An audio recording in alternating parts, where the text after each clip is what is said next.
Hello and welcome back to my channel. My name's Eliza, some call me Za. The Daily Run with Za is me sharing my stories and offering tips about my 18-year run streak. I've run every single day for the past 18 years.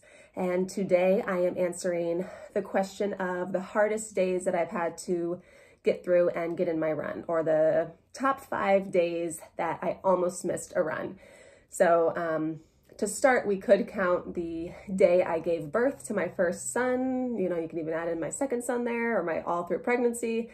I have those videos that I've already uploaded. So definitely towards the end of the 2 pregnancies and the days, and I guess the day and the week after of giving birth was a difficult day. But besides that, I do have a list here of the top 5 days that I almost missed a run. So the first one, I'm gonna put 2 in one. So I started running every day when I was a junior in high school. I was 16, and it was about 6 weeks. I realized, oh, I ran every day because I joined the cross country team. I was the only girl on the team. I just wanted to do something different, and I really enjoyed the commitment that came with running and the work ethic that it required. So the coach at the time had us running 7 days a week. So by the end of the season, I realized, oh, I already have about 6 weeks of running every day. I might as well continue.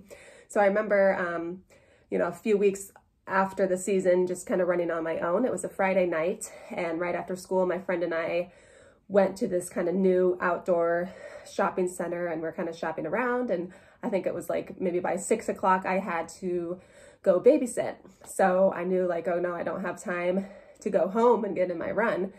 And I think it was kind of bold of me at that time and also of my friend, to convince her to do this. But, I'm like, Katie, I'm on this run streak. I have to run. And at that time I still followed the schedule. I have to run 20 minutes on Friday. So do you want to run with me? And so we ended up running. And I remember the exact shoes I was wearing. I wasn't wearing running shoes whatsoever. They were kind of like fake skater shoes. And I remember they're like a size or a half size too big, but I just ran in those shoes. And I remember we ran around the mall, and they were kind of it was a new mall, so there's a lot of construction. We kind of just ran around, and I, had my watch on. I got in my 20 minutes. So otherwise, if I didn't have that daily commitment, and that was so early on in my streak, I could have just been like, oh, I'll just start again tomorrow or whatever. So I think that was really bold of me to do that run. In addition to that, I went on a high school college trip. I was a junior, and this was November, late October, early November. And I think we were gone a whole week touring colleges in New York, Virginia, that area. And there's every day that was kind of difficult to get in my run. I remember one day, I ran late at night. I ran on the treadmill, and then my one friend's mom was like, oh yeah, I love running in the morning. Let's go. So we actually got a group of girls together, and the mom led us, and we ran laps around the hotel that we were staying at. And then there was I guess it was that one night where I had to get in a night run. But I remember the college counselor, we were seeing this one school. I forget what it was called, but it was in New York, and we're supposed to leave by 6, and he's like, I don't know why he kept delaying, but we didn't leave till like 8 p.m. And in my mind, I'm thinking, oh, where am I going to run? Is there like a gym somewhere, or should I just run around? And I was getting really annoyed with him, like, okay, are we leaving yet? Like, we got to get back. So that's when I did my night run in the treadmill, and I had some friends sitting by me and chatting while I ran. So yeah, being a teenager, being 16, there's been cases, and it's not like, my social life was completely gone, but there's cases where I declined going to a movie because I wanted to run, and it's just decisions. It's not like the run streak controls my life. It's like that decision I made. I could have easily planned better. I was more of an afternoon or evening runner at that time. So I just, that was my priority. I wanted to dedicate myself to training and running. And so yeah, early on, I definitely had those days where it was like, almost didn't get in the run. But later on, let's see. Well, another example was kind of my first travel experience and running. We took a high school trip to Florida my senior year. So this was 2004.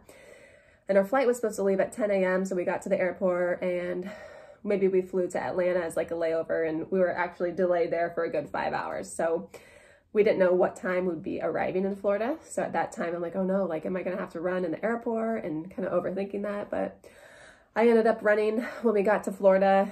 Then we had to take a 2-hour drive. But we ended up getting to Florida about 10 p.m., about 10:30.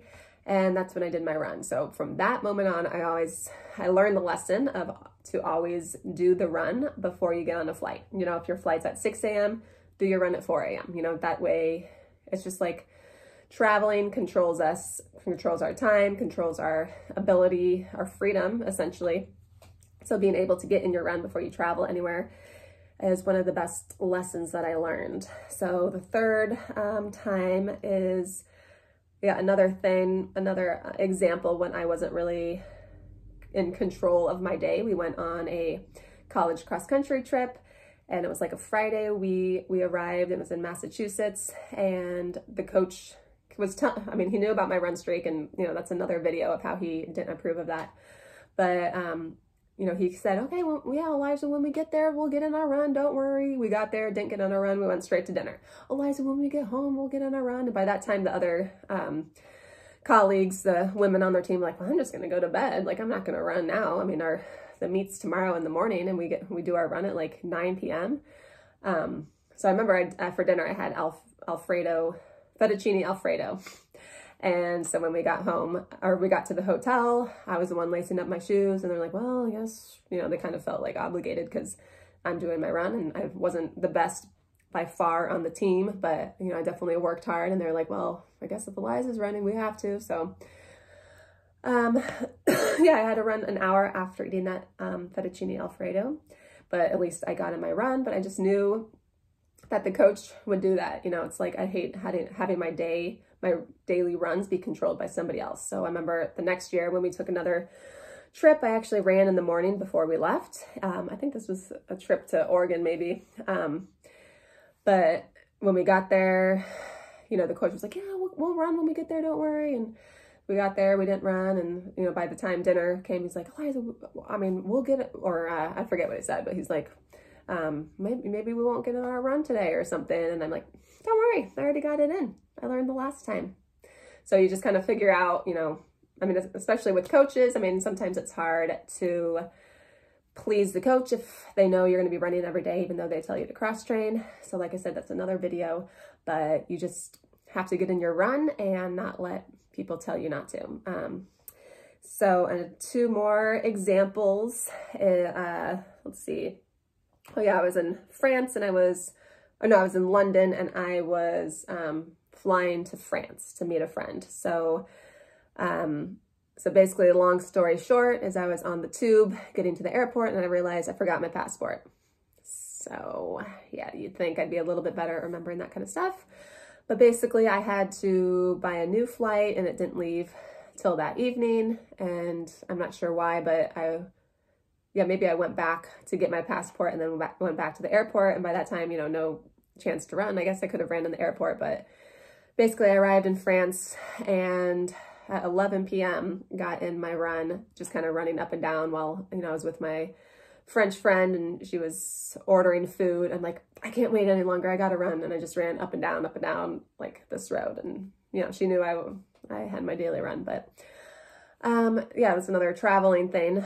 Always remember to run before you get on that flight. So and the last day, and this still kind of haunts me to today because there wasn't really anything I was externally controlled by.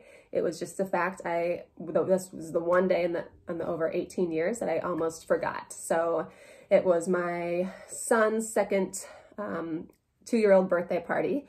And at that time, my husband at the time was recovering in the ICU from brain surgery. And so, the day was a lot, setting up for the birthday party, visiting him at the hospital, being with my 2-year-old, having him nap, cleaning up. And it was just like nonstop all day, that by 8 p.m., as I was getting ready for bed, putting on my pajamas or whatever, brushing my teeth, I'm like, wait, I didn't get in my run today. So I called my sister, and usually, I always had this conflict in asking people for help to get in my run. But at this time I'm like, okay, this is an emergency. I don't care like what the response is. I'm like, please just come over here right away. I'll do anything to make it up for you. I'll buy you a Starbucks, you know, but this is like really important. And so she came over and, you know, I got in my run. This was late November, running. Yeah. And I was pregnant at the time, running outside at 8:30. I just think I just did 2 miles, but that was the one day that I literally almost forgot to run. So, other than that, I mean, every night before bed, I write down, I have a whole journal of my runs and minutes that I write down. So I think it's good to, you know, reflect on the run from the day, and just know, you know, you go to bed feeling accomplished and know that you got in your run for the day and you were able to move on with the day and start on a positive. Hopefully it created more positivity into your day. And now that you're going to bed, you know, your day is done. You at least, if you didn't do anything the whole day, anything productive, at least you got in your run. So that's kind of how I feel before I go to bed. And yeah, going forward, I'm sure there's going to be some days where they just don't present an opportunity to run, but you got to be creative and you got to really make it happen and not wait for it to happen. The worst thing you can say is, I'm just waiting for the right time to do my run. The right time will never come. You just get on your shoes and get out the door and do it. And then you just nip that in the butt with the mind being like, oh, when am I going to find the time? So hopefully this helped answer your question. And I'm sure, you know, I have a lot more stories to tell you about, you know, how difficult some days were to get in a run. But for the most part, just plan out your day. Schedule in when you're going to plug in your run, and it really shouldn't be that difficult. So once again, you can follow me on Instagram, Daily Run with Za. Give this video a thumbs up if you liked it or if it was helpful. Leave me in the comments and let me know, you know, what sort of challenges that you had to get through in order to get in a run or a workout, or how you made yourself a priority before these external influences try to stop you from getting in something that you loved. So have a great day and happy running.